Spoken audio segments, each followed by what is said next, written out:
Hey guys, I'm here to get into Twin Peaks Fire Walk with Me, which is directed by David Lynch, released in the year 1992. And this just really truly reveals itself as one of Lynch's most just disturbing and fascinating projects. It's just kind of feels more reminiscent in terms of foreshadows the Twin Peaks: A Return than it does the 1990 show itself. And this is just a downright groundbreaking performance by Cheryl Lee. It's one of the most just layered, emotional, just downright thought-provoking performances I've ever seen. And it's just an entirely original perspective on the world building of Twin Peaks, which is one that's gritty, tragic, and often unsettling, exploring claustrophobia in depths of small town lifestyle, being trapped and disturbed in many ways. Lynch is able to convey a wonderful sense of humanity in this film that really reveals itself more with age. And one of Lynch's greatest projects is great of a horror film is like the best of them, like such as like The Shining, Mulholland Drive, Silence of the Lambs, and it's just a very soulful, nightmarish influence that David Lynch kind of finds out of this entire project as it depicts just a gradual and slow burner mental breakdown from a very humanistic lens. It's like Lynch has a very uniquely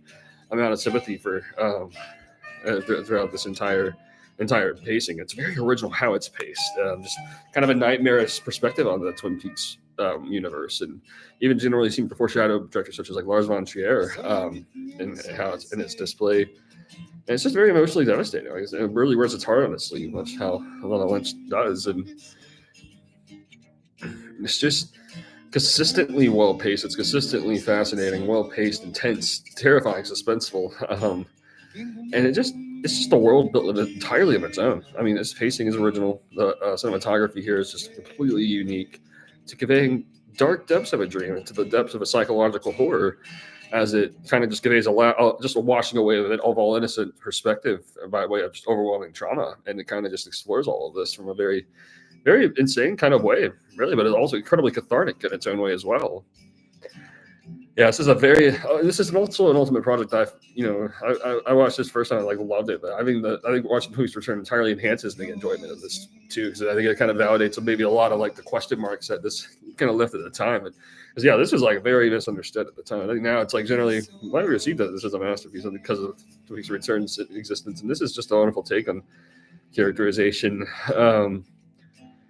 Lynch is just very original, conveying these kind of dark stories, and completely original.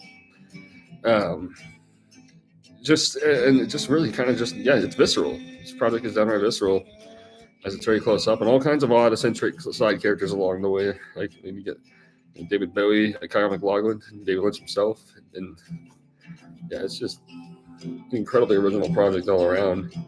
You also get Chris Isaac as well. It's just mythical how it's all perceived. And Lynch is just one of the greatest of all time.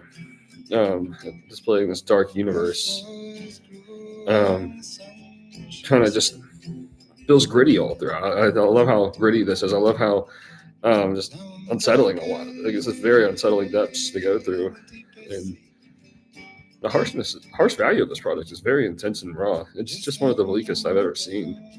It's very surreal all throughout. There's so many scenes that just hold up as some of the greatest of all time. Like a big moment being this scene where they're in this like pink room. There's just this very intense, brooding music playing through like this like kind of like dance. It feels like it's about to like break through violence because it's just such a dark, gritty atmosphere. This is very original. It's very transcendental how this influences in the depths of tragedy. Badalamenti soundtrack is just wonderful here. And yeah, it's really just has almost a free flow kind of atmosphere about how it depicts its horror. It's just a very original moment of filmmaking, and it holds up. It's just one of my all-time favorite projects. Simply put, like it was right along with The Return. This is just a standalone. Just depicting again that same universe perceived in the 1990s era, just from a darker lens. This is strongly recommended from start to finish.